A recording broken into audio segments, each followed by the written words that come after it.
Selamat pagi saudara-saudari semua dimanapun kalian berada, selamat pagi. Hari ini kita merenungkan kitab Lukas pasal 12 yang disampaikan oleh Pastor Jason. Kitab Lukas sampai pasal 9 itu satu bab bagian yang lain, yaitu sampai pada pelayanan Yesus yang terakhir setengah tahun. Kemudian murid-muridnya mereka tahu bahwa Yesus adalah Mesias dari Allah. Lewat Allah memberitahukan mereka, karena kalian tahu kalian harus berjalan dalam jalan salib. Setiap orang juga harus melewati.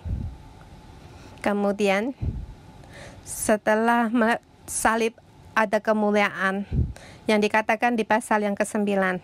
Pasal ke-10 mengikuti Tuhan, harus terhubung dengan Tuhan. Ayat 11 doa Bapa kami mengatakan mengikuti Tuhan jangan terpisah-pisah. Dan hari ini kita sampai di pasal 12. Mengikuti Tuhan harus nyata, jangan munafik. Mengikuti Tuhan harus nyata, jangan munafik.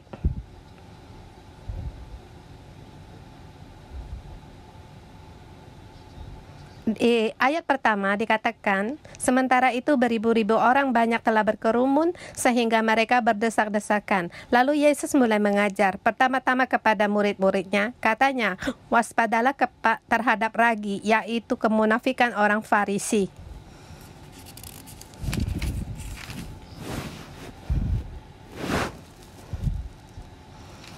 Di depan, Yesus telah selesai mengecam orang-orang Farisi dan ahli-ahli Taurat, dan sampai di tempat ini berpuluh ribu orang di sini berkumpul.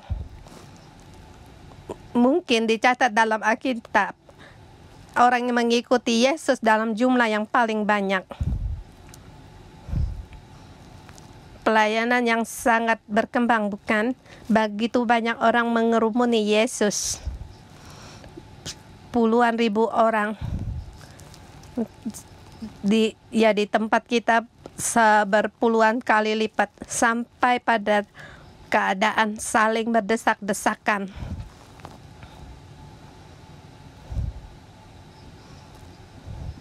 Kamu melihat keadaan ini, bagaimana perasaanmu?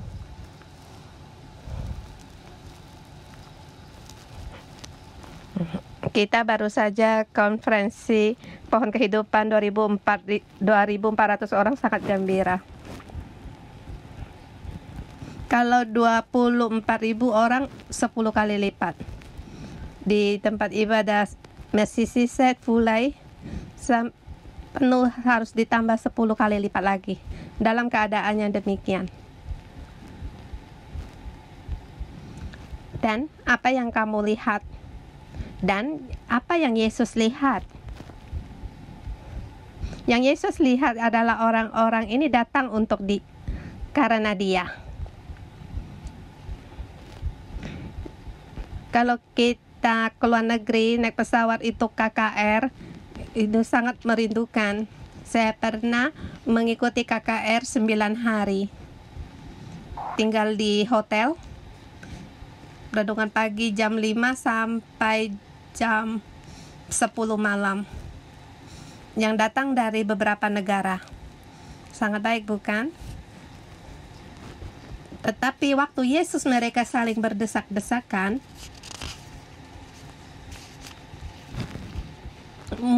kamu boleh bayangkan begitu banyak orang mengenal Tuhan, berusaha untuk berhimpitan ke depan. Kalau ada seorang tidak hati-hati terjatuh, maka akan bentrok, ada tempat yang kosong, maka akan berebut maju ke depan. Dan kalau kamu tidak hati-hati akan menginjak orang, dan kamu pun terjatuh, dan salinglah berdesak-desakan. Seperti di Korea, bisa mati banyak orang. yaitu orang saling mendorong-dorong, berdesak-desakan. Sepertinya mengasihi Tuhan, sangat mengejar Tuhan, tidak peduli puluhan ribu orang bagaimana untuk pergi ke toilet, tidak peduli. Tetapi Yesus berkata, waspadalah terhadap kemunafikan. Dilihatnya sangat merindukan, tapi sesungguhnya orang-orang demi dirinya sendiri. Orang-orang tidak peduli orang lain, bahkan menyakiti orang lain. Maka ini dikatakan, kata Yesus, waspadalah terhadap ragi, yaitu kemunafikan. Dikatakan ragi cuma sedikit, maka satu adonan akan berkembang, maka strukturnya akan berubah.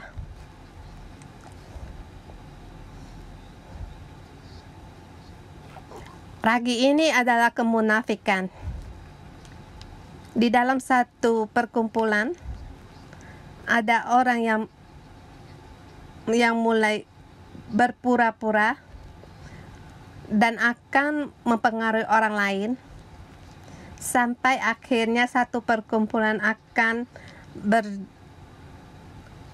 ada bentuk gesekan.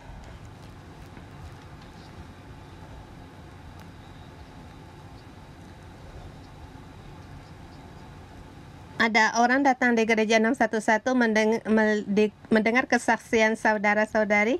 Mereka merasa sangatlah dibesar-besarnya. Bagaimana mungkin begitu dibesar-besarkan?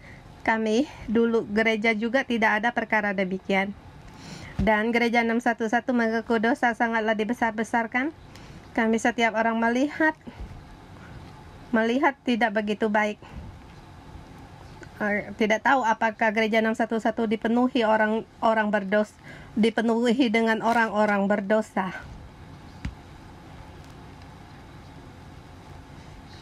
Ini adalah dalam kuasa kemunafikan. Jadi di konferensi saya mendorong semangat saudara semua untuk nyata. Kita mengikuti Tuhan, kita jangan munafik. 1 sampai dengan 3 itu paragraf pertama. Yang munafik pasti akan terbuka.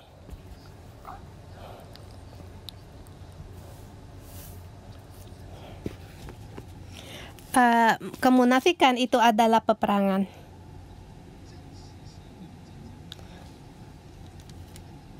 Atau kenyataan itu peperangan. Kita sebelum percaya Tuhan kita juga punya konsep dari dunia, pikiran dari dunia. Banyak orang juga akan sembunyi-sembunyi hal yang tidak baik, tidak ingin diketahui orang lain. Setelah percaya Tuhan, akan mudah terus begitu terus.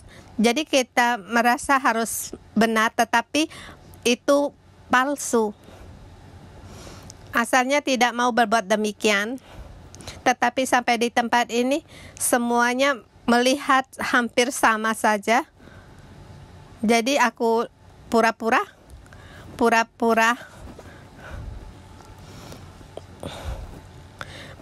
Yesus berkata, ini tidak berguna.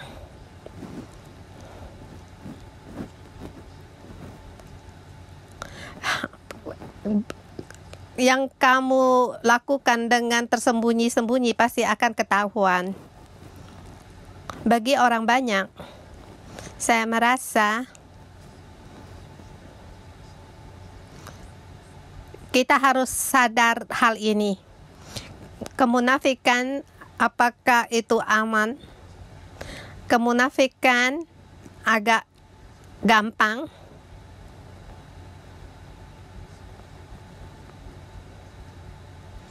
Kecuali kalau kamu sadar tidak hal itu tidak berguna, kalau tidak kamu tidak akan berubah.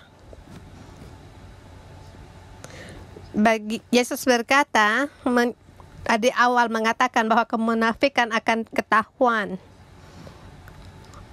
Banyak orang luar dalam berbeda, pasti akan ketahuan. Jadi kamu berpura-pura itu tidak ada gunanya. Yang harus itu nyata, luar dalam nyata, yang benar. Kemudian bertanya satu hal, mengapa saya harus berpura-pura? Mengapa saya harus berbohong? Apa alasan latar belakangnya? Seorang anak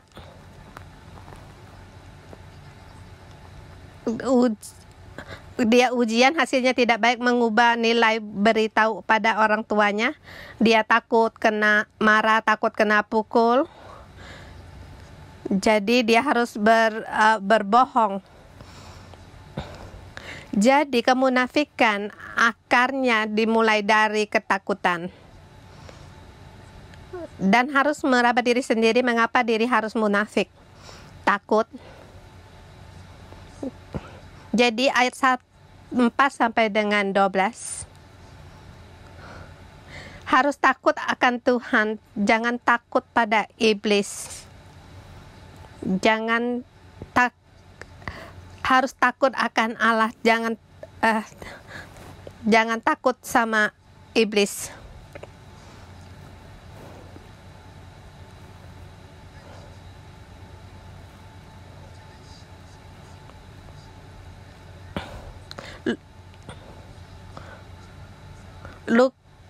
Lukas menulis ini dari kemunafikan sampai dari pindah ayat keempat. Dia mengatakan kekhawatiran, yaitu agar jangan takut kepada mereka yang dapat membunuh tubuh. Kita takut mati, takut disakiti, kita punya ketakutan. Kita ada kanker, kita takut mati. Kita selalu hidup dalam ketakutan.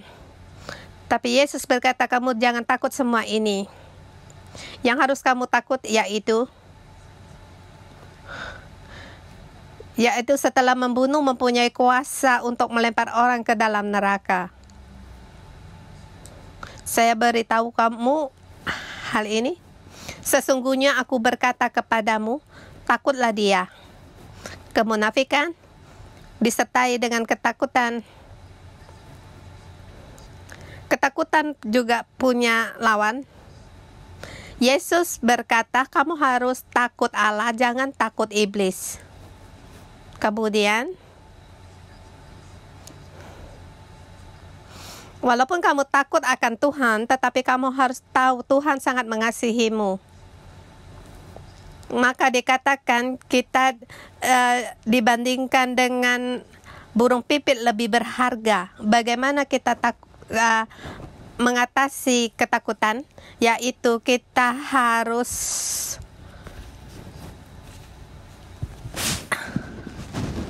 terima kasih. Seperti di perintah pertama, Allah Bapa Allah adalah satu-satunya yang menciptakan aku, yang mengasihi aku. Allah satu-satunya yang menciptakan aku. Kita perlu berdoa.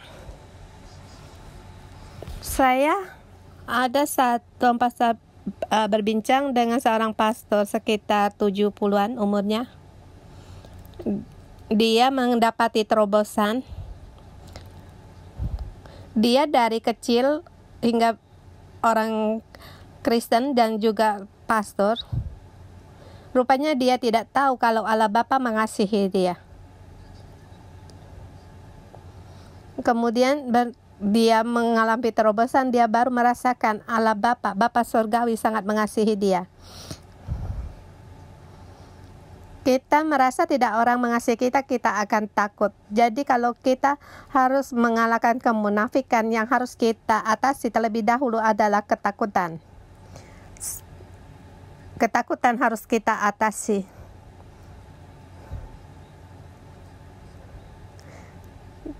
Yang lebih dalam lagi, yang harus kita atasi, kita harus tahu apakah aku dikasihi. Maka di sini Yesus berkata, kita lebih berharga daripada burung pipit.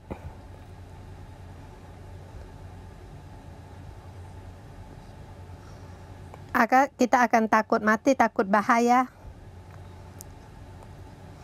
Ada juga yang takut akan pemimpin. Tidak tahu mengapa melihat pemimpin akan takut. Seperti Pastor Joshua melihat polisi, dia seperti seorang pencuri.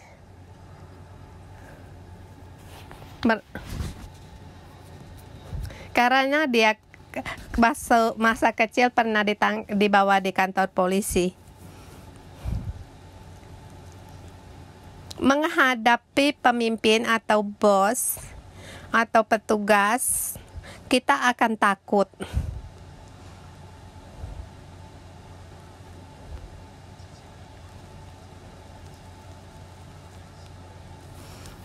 Dulu saya pernah satu malam di sini mengatakan hari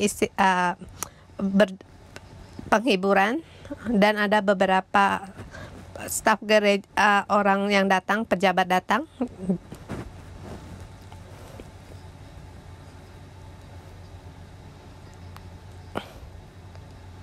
Orang yang juga terkenal. Saya bermimpi.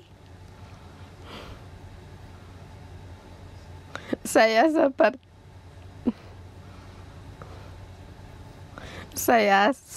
mimpi buruk.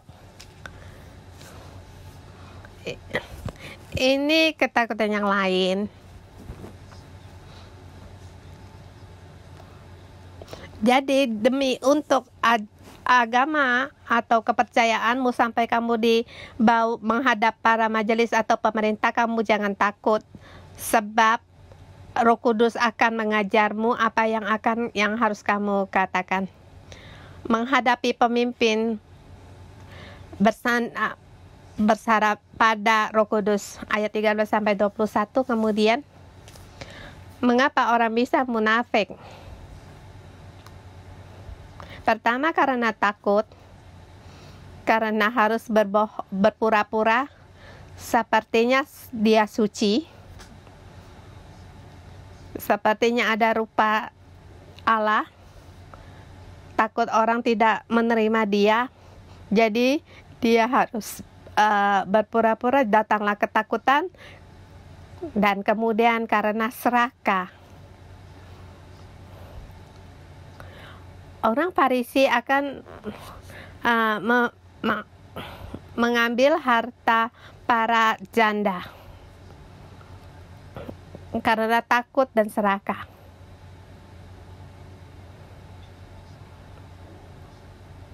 Sepertinya suka, tetapi berpura-pura tidak suka. Mengatakan suka, takut tidak dikasih orang, maka dia berpura-pura. Jadi 13-21, paragraf ketiga, harus mengendalikan diri, jangan serakah. Ayat 13, seorang dari orang banyak itu berkata kepada Yesus, Guru, katakanlah kepada saudaraku supaya ia berbagi warisan dengan aku. Jawab Yesus,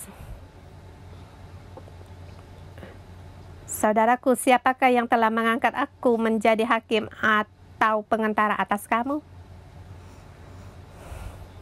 Ayat 15, katanya lagi kepada mereka, berjaga-jagalah dan waspadalah terhadap segala ketamakan, sebab walaupun seorang berlimpah-limpah hartanya, hidupnya tidak tergantung daripada kekayaan itu. Mengapa harus berbagi warisan? Mencari Yesus sebagai orang penengah, yaitu karena merasa pembagian tidak adil. Berbagi tidak adil, masalahnya apa? Karena aku mengambil lebih sedikit, kamu mengambil lebih banyak, kemudian mulai ribut, yang jelas karena uang, lebih lagi karena tamak. Ini juga alasan mengapa orang bisa munafik. Kemudian Yesus berkata,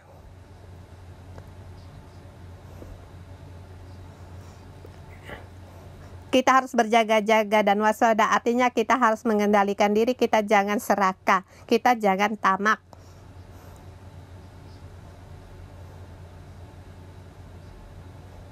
Kemudian dikatakan ada perumpamaan orang kaya, pada saat dia serakah pada hartanya, Allah mengambil nyawanya. Jadi kita jangan serakah, kita jangan tamak. Kita baru bisa mengatasi kemunafikan. Kemudian bagiannya keempat, 22 sampai dengan 34. Harus punya iman, jangan khawatir. Harus punya iman, jangan khawatir. Ini yang harus mengatasi kemunafikan. Karena di depan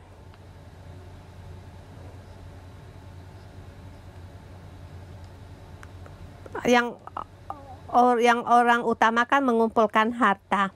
Yesus berkata jangan tamak. Kita manusia demikian. Sebagian takut, sebagian serakah. Serakah karena ingin memiliki lebih banyak lagi. Tetapi serakah ada kemungkinan dikarenakan ketakutan. Karena takut tidak cukup.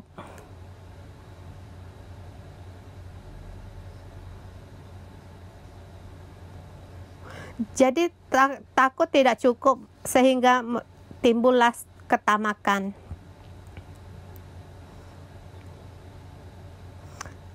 Tidak punya rumah seperti punya rumah. Setiap anak harus punya rumah. Selamanya tidak merasa cukup. Dilihat sepertinya dia sangat tamak mengumpulkan uang, tetapi sesungguhnya dia takut tidak cukup. Di sini mengatakan hal yang lain, khawatir. 22, Yesus berkata kepada murid-muridnya, karena itu aku berkata kepadamu, janganlah khawatir akan hidupmu, akan apa yang hendak kamu makan, dan janganlah khawatir pula akan tubuhmu, akan apa yang hendak kamu pakai. Sebab hidup itu lebih penting daripada makanan, dan tubuh itu lebih penting daripada pakaian. Kita khawatir tidak cukup. Kita selalu takut tidak cukup. Kemudian Yesus mengajar kita, perhatikan burung-burung gagak yang tidak menabur, tidak menuai, tetapi diberikan makanan. Waktu saya sekolah menengah, saya berjalan ke sekolah. Di Taiwan banyak anjing di jalan keliaran. Saya melihat anjing, mereka tidak usah bikin PR. Setiap hari hidup dengan baik. Pergi sana, pergi sini. Terus mereka anjing liar tetapi hidup dengan baik. Sesungguhnya demikian. Seperti kita.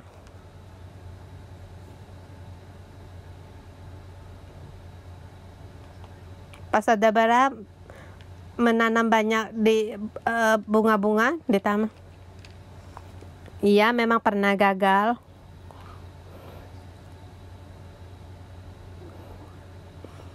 Ada sementara waktu, semakin dikerjakan semakin buruk.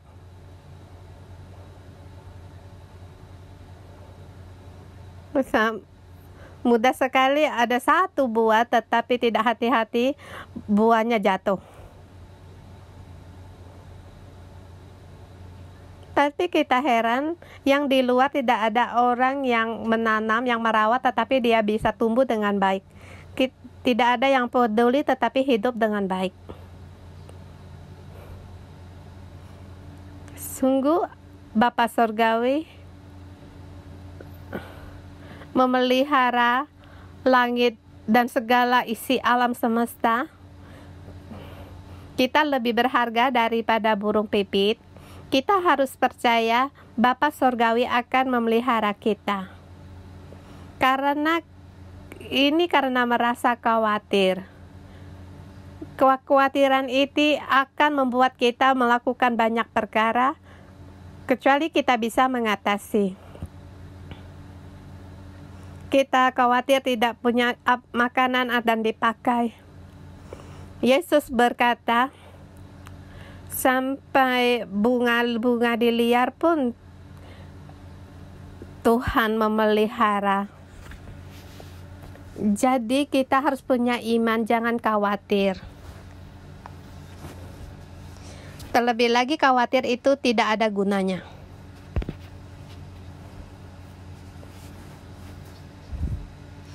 Saya mendorong sekalian, seberapa banyak khawatirmu kamu tulis. 1, 2, 6, 7. Kemudian 2 bulan kemudian kamu lihat semua ini tidak terjadi. Kita mengadakan konferensi ini. Banyak orang berkata, bagaimana dengan toilet?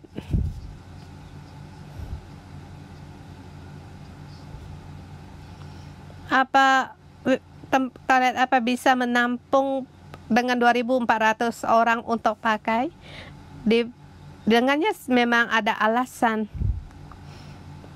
Orang sudah datang, ya oke saja.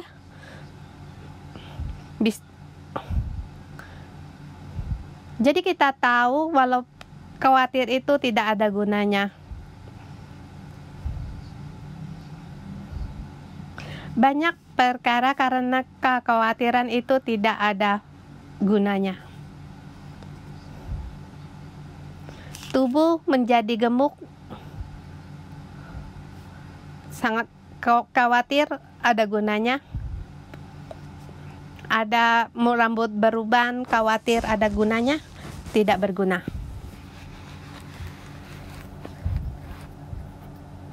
Ingin hidup 5 menit, ada gunanya? Tiada gunanya. Jadi Yesus berkata, janganlah khawatir, semua ini tidak ada gunanya. Semua ini disebabkan karena ketakutan. Kita harus mengatasi kekhawatiran, jangan menggunakan penalaran. Kita harus mengatasi penalaran. Segala kekhawatiran kita serahkan kepada Tuhan. Kita bawa di hadapan Tuhan. Kita berdoa pada Tuhan. Kita serahkan kekhawatiran kita pada Tuhan. Jadi kita harus mengatasi ketakutan, mengatasi ketamakan, mengatasi kekhawatiran. Harus punya iman. Kita lihat yang kelima.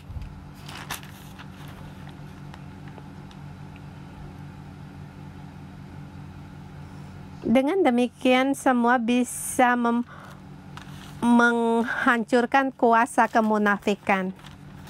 Dan kelima, 35 sama dengan 48.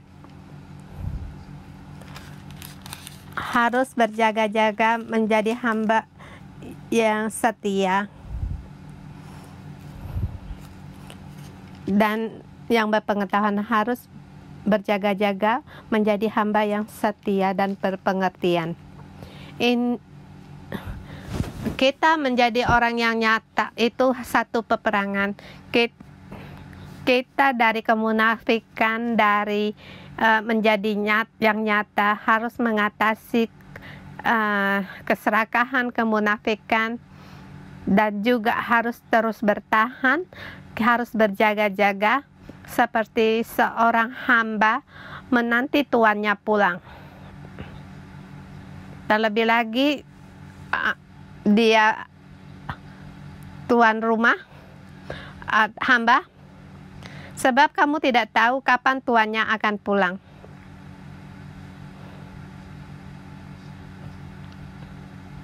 Di sini lebih dikatakan bila pada saat tuannya tidak di situ, tidak datang-datang, dia memukul hamba laki-laki yang lain dan makan mabuk, maka tuannya datang melihat dia, maka menghukum dia dengan berat. Mengapa demikian? Sebab dia tidak berjaga-jaga. Dia tidak berjaga-jaga. Dia mengira tuannya belum pulang. Dia kira tuannya tidak tahu.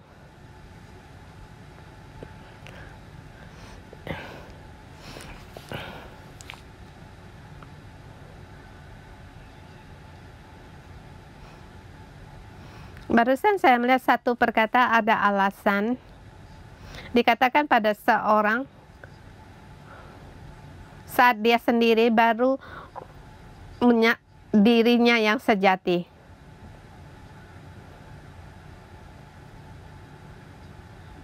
Kita ke gereja, ketua sel, sepertinya lumayan.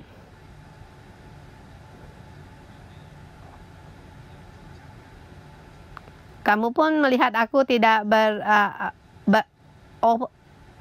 part-time, saya pun ibadah. Tetapi pada saat kita sendiri, pintu ditutup, atau waktu mengambil HP, maka timbullah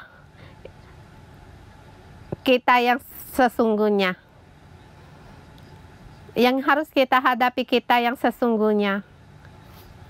Pada saat kita mengira orang lain tidak tahu, pada saat kita mengira Tuhan tidak melihat, maka timbullah masalah. Maka akan timbul masalah. Dan hamba ini mengapa bisa timbul masalah? Karena dia mengira tuannya belum pulang. Maka muncullah wataknya, dia pun orang yang munafik. Mungkin dia bisa berpura-pura setahun, tapi tuan yang tidak pulang rumah, maka timbullah wataknya yang sungguh-sungguh. Jadi kita harus menjadi hamba yang sejati dan juga punya pengertian. Yang terakhir 49, 50. 59. Yang keenam, kita harus meletakkan Yesus yang teratas. 49. Di sini kembali kepada waktu awal mengatakan tentang membagi warisan, yaitu ada seorang mencari Yesus untuk mengatasi pertikaian dalam rumahnya. Yesus berkata untuk jangan serakah, dan sampai di sini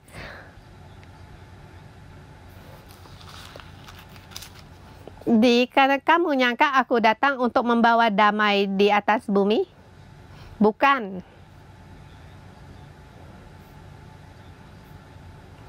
Kataku padamu, bukan damai, melainkan pertentangan. Di sini satu rumah 5 orang akan bertentangan. 3 melawan 2 orang. Ayah melawan anaknya, ibu dan melawan anak perempuannya. Di sini dikatakan pada waktu Yesus datang, setiap orang harus memilih, mengambil keputusan. Maukah aku mengikuti Yesus? Maukah aku mengikuti Yesus? Dan setelah mengikut, aku harus meletakkan Yesus yang terutama. Di sini timbul banyak perkara. Dan pertentangan mulai timbul. Ini artinya, bagi ayah dan ibu, anak-anak mengapa bisa percaya Yesus? Mereka tidak menyembah lagi. Nanti setelah aku mati, aku makan apa? Maka disinilah mulai timbul pertentangan. Suami istri datang ke gereja. Dengan cepat, istrinya memberitahukan perkara rumah kepada ketua selnya.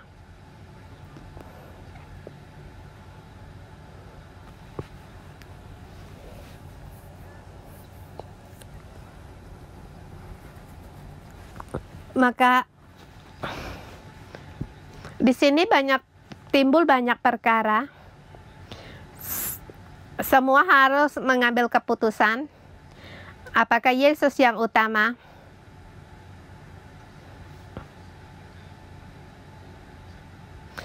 Yesus bukan membawa perdamaian. Boleh dikatakan dalam membawa damai harus urutannya yang tepat. Kebanyakan masalah kita yaitu hubungan. Hubungan mempengaruhi emosi. Emosi membawa penyakit. Dulu ibu saya suka makan. Dulu waktu kecil dalam jajahan Jepang, ayah dan ibunya sangat berkuasa pada dia. Jadi waktu kecil dia jongkok di depan orang ayah dan ibunya. Dan ayahnya meletakkan kakinya di pundaknya.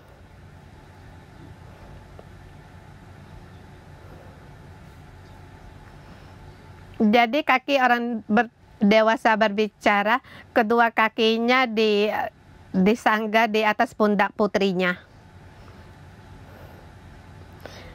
Dia di zaman itu lahir, dia bilang sampai aku dewasa, anak-anakku tidak mendengar aku. Jadi dia sangatlah melelahkan. Waktu kecil harus mendengar orang tua, tapi waktu besar anak-anaknya malah tidak mau mendengar dia.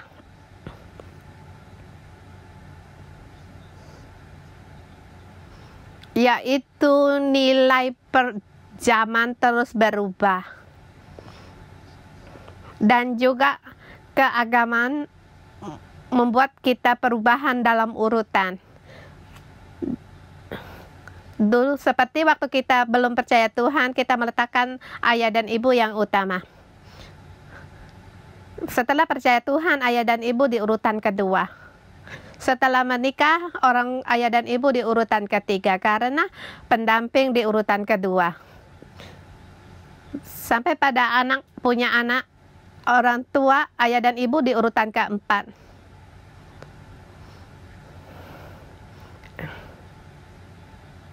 Dan setelah anak dewasa mereka menikah, kemudian urutan ayah dan ibu dari keempat naik ketiga.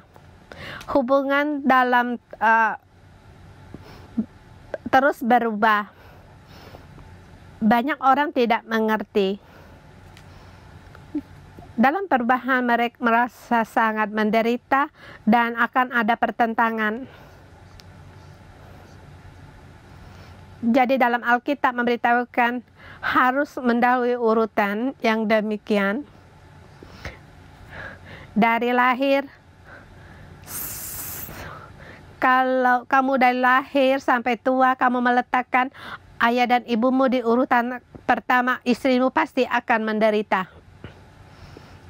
Pada saat kamu meletakkan anak-anakmu di yang pertama, maka pendampingmu akan menderita. Demikian juga yang lainnya. Jadi harus ada urutan. Dan juga dalam membagi warisan pun salah satunya. Jadi yang terpenting kita harus meletakkan Yesus yang utama. Waktu Yesus datang, kita harus mengadakan perubahan dalam konsep hidup dan urutan. Pada saat kamu ingin nyata, kalau pendampingmu tidak setuju, maka akan timbul bentrokan. Tapi kalau konsep dalam persetujuan bersama, maka hubungan keluarga akan sangat baik. Kita mohon Tuhan untuk menolong kita. Mengikuti Tuhan harus nyata, jangan munafik.